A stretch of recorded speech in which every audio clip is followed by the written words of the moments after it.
And now, tonight's presentation of radio's outstanding theater of thrills, Suspense. Tonight, the story of a mountain road and the pursuit of a runaway car. We call it Speed Trap.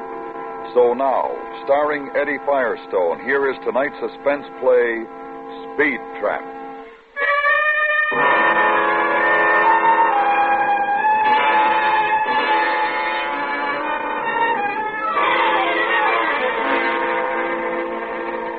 Sometimes it takes you years to get to know a guy. Sometimes on the highway patrol you learn all about a man in 10 minutes. Like the night Craig Hollister checked me out on my new beat. Soft shoulder here. I didn't answer him. I was too busy sweating the grade. The wheel was easy in my hands. Too easy, like it always is on a slick highway. My headlights caught the rain and sleet slanting down from the pass. It was steamy inside the patrol car. Hollister wiped the mist off the windshield. I thought of loosening my collar, but I didn't want to make a bad impression on Hollister. He didn't look like a police academy officer, but he didn't talk much, so I couldn't tell. I knew he was a good patrolman. They told me at headquarters. Good patrolmen go by the book. I decided I'd leave my collar buttoned. I wiped my hands one at a time and changed my grip on the wheel. Curve coming up.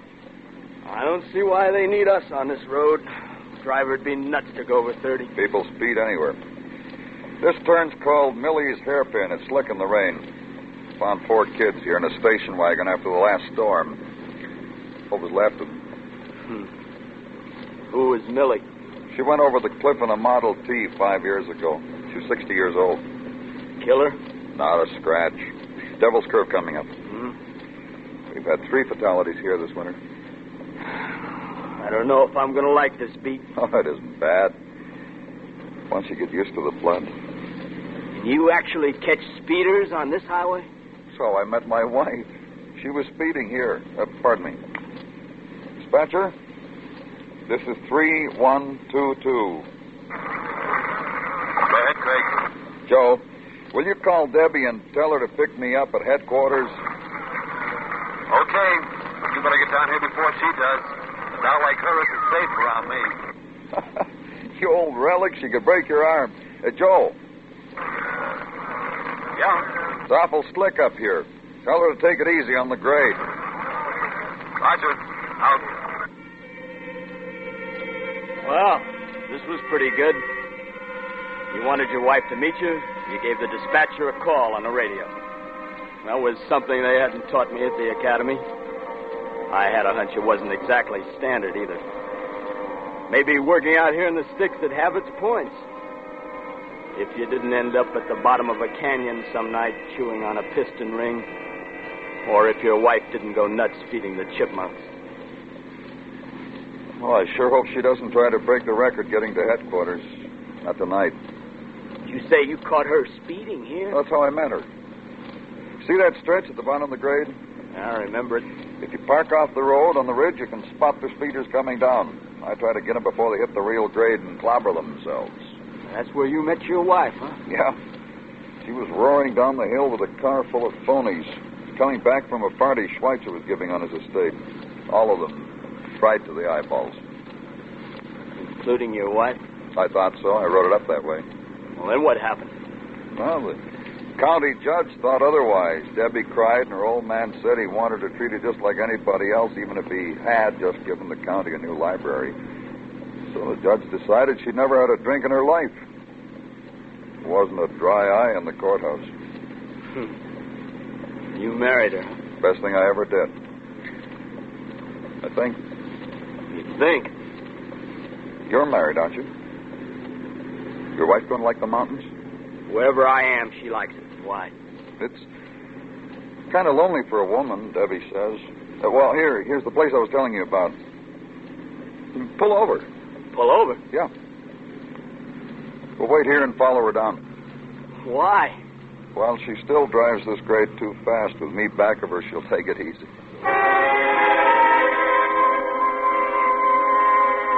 So I pulled over, of course. Even if it was quitting time. He was the boss, and if he wanted to baby his wife down the grade, it was okay with me. I was tired, and I could have used a cup of coffee back at headquarters, and I was trying to get my wife moved into her cabin, but the man said, pull over and wait, so I pulled over and waited.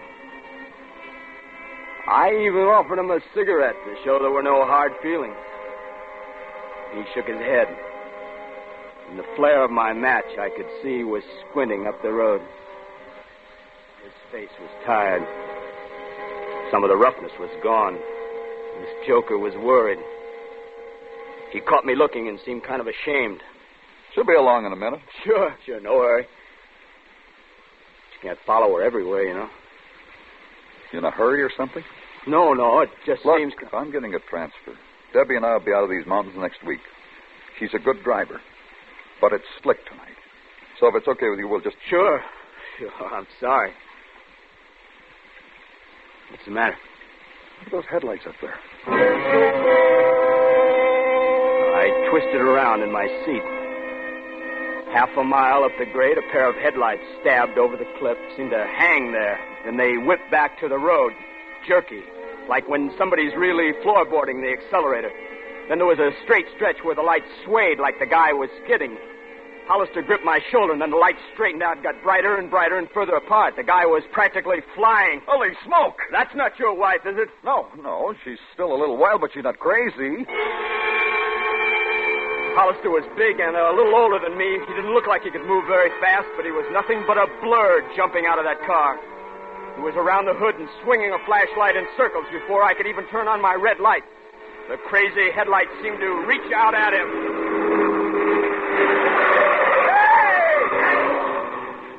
You okay, Hollister? Yeah. Let's take him. Holy cow, I thought you'd have it. Post but no cigar. He must be plastered to the ears. Get his tag, the light's blinking. Yeah, I just see there was a convertible, that's all.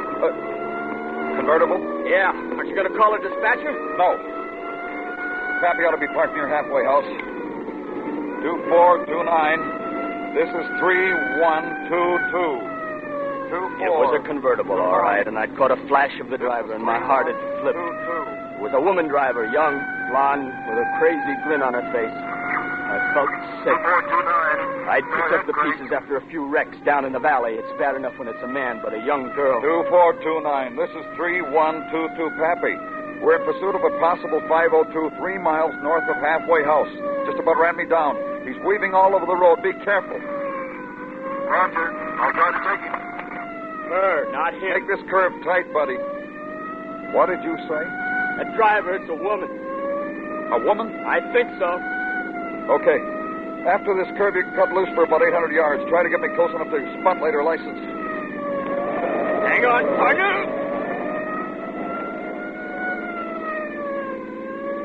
You get the number? No. Maybe on the next We don't need the number. What do you mean? I know the number. You know it. How come? It's Debbie's car. Well, your wife, you must be nuts. It's Debbie. Why would she try to run you down? She doesn't know what she's doing. What do you mean? She's fried, plastered. She's going to roll that thing, and that'll be all. That'll be all. This guy was shook. Sliding through a turn, I caught a glimpse of his face in the light from the dash. He was staring ahead. And he had that 1,000-yard stare I had seen in Korea before an attack. I shivered. Well, where do we go from here? I could see it coming. I could see it. Alone in that house all day. It's why we were going to move to the city. But now it'll be too late. Step it up, Bart. Step it up. If we had time to change... I can't do any better than you. Stick with it and try. Try to get her before Killer Curve. That's a heavy car she's got, Craig. It's like it was glued to the road. It isn't glued to the road. It'll roll just like the rest of them. It'll roll. Happy will flag her down. How's he going to do it? She didn't stop for us. Maybe she didn't even see us. You want me to try to take her Not again? here, Art. Not here. If she speeds up anymore, she hasn't got a prayer on Killer Curve. Hang back. Don't press her. Then he did something that wasn't in the books. He reached over and cut our growler, and he flicked off the red light. I started to turn it back on and felt his hand on my wrist. Leave it off. Maybe we're panicking her. Art, if she doesn't slow down now, she'll never make it. Then she started her turn on Killer's Curve. It was easy to see she wouldn't make it. It's the roughest turn on the grade. Washboard, no bank to it at all. 100-foot drop to the riverbed below. Hard enough to make on a dry day, but on a wet night, murder. The taillights hesitated for a second like they were making up their minds whether to run into the hill or over the side. The car slid sideways, reared toward the river. She was going over backward. No, baby. No. I took my foot off the gas. Out of the tail of my eye, I saw Hollister cover his face. And then I was fighting to stay on the road myself. Suddenly the miracle happened. She'd made it. Now we had to do it. 2429. This is 3122. We're a mile north. Still unable to catch the 502. She's doing 75. Suggest you start up and we'll try to box her, but be careful of it. This is 2429. You say her? Yes. Roger. Okay. I see her lights. Starting up now. Stay on her tail. We can just ease her between us. Just ease her between us. Watch it. It's like glass out there. I'll try to take her again. What's your speed now, Greg? 73. We're half a mile behind you. She's weaving. I'm up to 65. She's going down? No, she's swinging left. That's a heavy car, Pappy. Be careful. Roger. She's swinging right. Pappy, let her by! Let her by!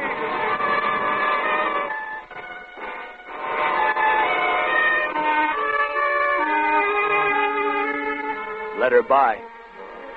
How are you going to make an old-time patrolman let a drunk pass him on the road? No, Pappy tried to fight it. He tried to ease her onto the shoulder, the block-long convertible against the patrol car. It was like a good pro featherweight against an amateur heavy, all skill and no punch.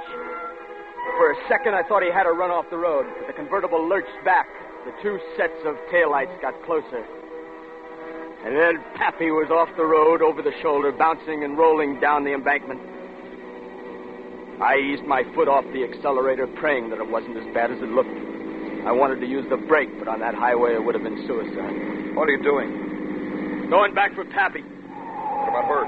Call the dispatcher. They'll stop her. If she doesn't go off the road first, we got to get back. Stay on her tail.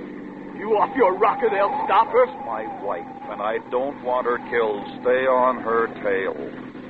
What about Pappy? I said stay with her. I'm still running this beat. But Pappy's beat? Joe, this is 3122, a mile south of Halfway House. That 502 just ran Pappy off the road. Send an ambulance. We're staying on her tail. This isn't Joe. It's Sergeant Capehart. Setting up a roadblock outside headquarters. She won't get through it. Go back and help Pappy. What kind of roadblock? The works. You aren't shooting at a woman. If she tries to run this block, we'll shoot at her. Now get back to Pappy. Sarge, that girl... Don't worry about the girl. I'll take care of her. You get back to Pappy. It's Debbie! Yeah? I'm sorry, Hollister. She's just run my best man off the road. Said she almost hit you. Trucks and cars coming up the lower grade. She'll hit one of them if we don't stop her. So we'll stop her. If we have to blast her off the road.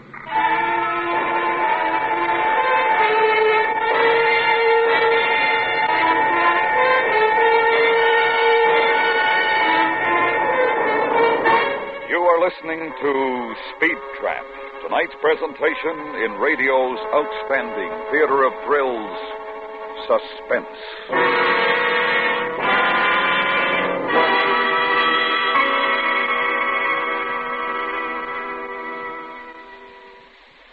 Hardly a driver is now alive who passed on a curve at 65. Slow down, driver, if you're pushing even a little bit too hard for the road conditions ahead tonight. Play it safe behind the wheel. Your life depends on it. The lives of others on or near the highways depend on it, too. Safety first behind the wheel. Don't make a death trap of your automobile. And now we bring back to our Hollywood soundstage Eddie Firestone with Larry Thor, starring in tonight's production, Speed Trap, a tale well calculated to keep you in suspense.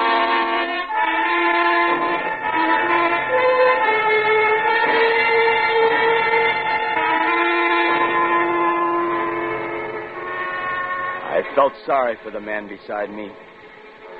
I knew what was happening outside headquarters. A couple of patrol cars rolling into position, spotlights pointed up the grade. The guys drawing automatic rifles, maybe shotguns, flares set out further down the hill. A reception committee for Craig Hollister's wife. Not what he'd planned when he'd asked her to meet him at headquarters. But there was nothing I could do. I slowed carefully. Keep going. Now, look, guy. Keep going. You heard the sergeant. Pappy might be bleeding He's to only death. a quarter-mile from halfway house. They can do as much for him as we can. You stay on her tail. I can't. The I'm sergeant running said... this, and I said stay with her. You understand? Craig, I can't. They'll suspend me. Don't make me pull my gun on you. Watch this next curve. What can we do? We can't If stop she her. tries to run the barricade, they'll blow her apart. If she... Hang on. If she doesn't slow down, she won't even get to the barricade. Turn off your lights. Turn off my That's lights? right. Turn off your lights. When she doesn't see us, she slows down a little. How am I going to see? Use her lights. Her lights. Fine. Great. But what if there was something coming up the grade? I wondered if Hollister had gone nuts. I shot a look at him. He was peering ahead, and he seemed to have got a hold of himself. I didn't really think he'd pull a gun on me, but suddenly I knew I'd go along with whatever he was trying to do, even if it cost me my badge. I flicked off the lights. It seemed to help. The car ahead lost some of its crazy fear. You're gaining. Slow. Slow and easy. Watch it. Okay, use this stretch here.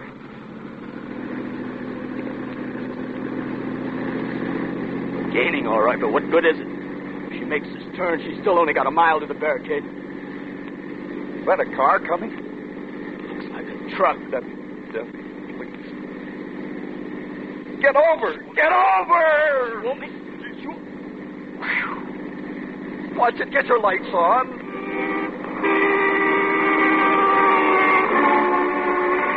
Now, catch her. Every time I put on another mile an hour, we start to slide. I have to get closer. I'll never do it from here. Closer, the man said. I was already pushing 80. My arms and eyes ached from the strain. The range was still too far unless he was aiming for a lucky hit or an unlucky. You've got to catch her by that stretch in front of headquarters. Well, that made sense. It was the only level shoulder in the grade. If he was going to shoot out a tire, it would have to be there. But that was where the barricade was. Now we just have to get her this side of it. Hollister rolled down the window, and I felt a spray of rain on my face. Suddenly, I spotted the barricade spotlights. She's slowing, Annie? Putting on speed. I can't wait any longer. The range was just too great. It had to be her left rear tire. If she went off the other way, she'd be killed. And if the ricochet got her, she'd be killed anyway. But she was just too far away. Suddenly, not really wanting to, I jammed down the accelerator.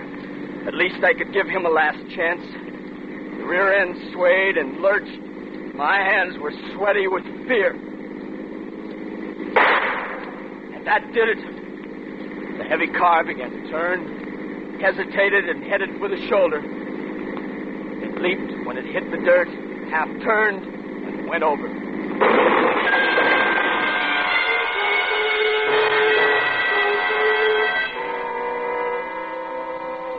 I skidded all the way through the roadblock. It took me so long to get stopped and turned around that the guys from the barricade beat us back to the crash.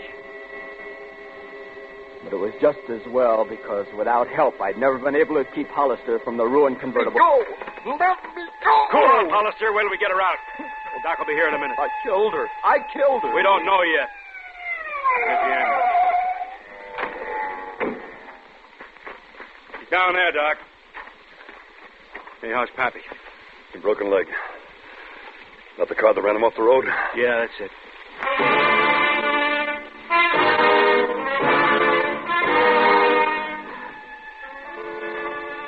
It seemed like an hour, but it was only a couple of minutes before the doc scrambled out of the ditch.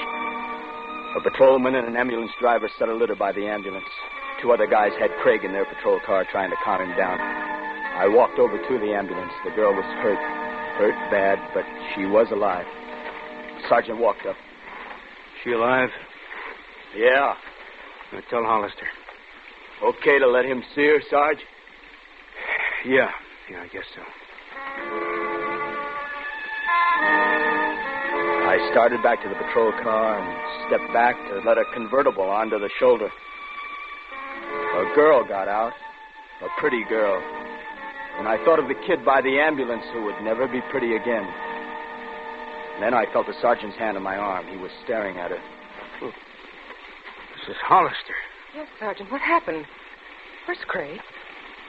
What's the matter with you? Well, we thought... He thought... Oh, no. Oh, that poor thing. She's just a kid. Hey, Pete. Bring Hollister over here.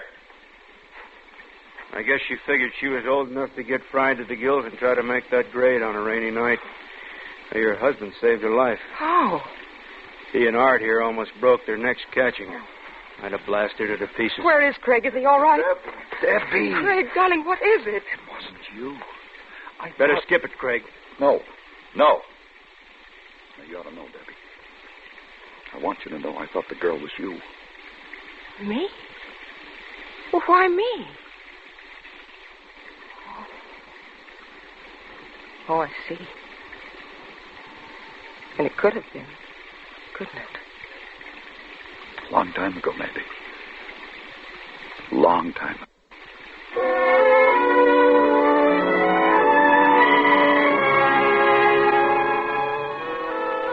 Well, his arm was around her when they walked away, but Debbie Hollister had a kind of thoughtful look in her eye. You kind of wonder at a time like that what 2 people are thinking. I turned back to the sergeant. You okay? Oh, sure.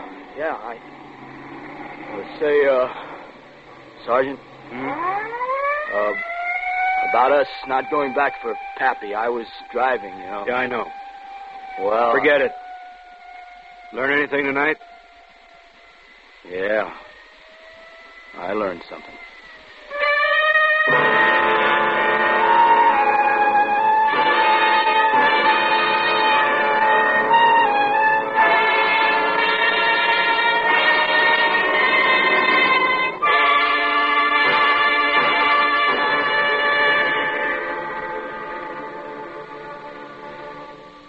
Suspense, in which Eddie Firestone with Larry Thor starred in tonight's presentation of Speed Trap. Next week, Suspense will bring you the story of a man who knows that he will be caught for a crime that he has not yet committed. We call it Sight Unseen. That's next week on Suspense.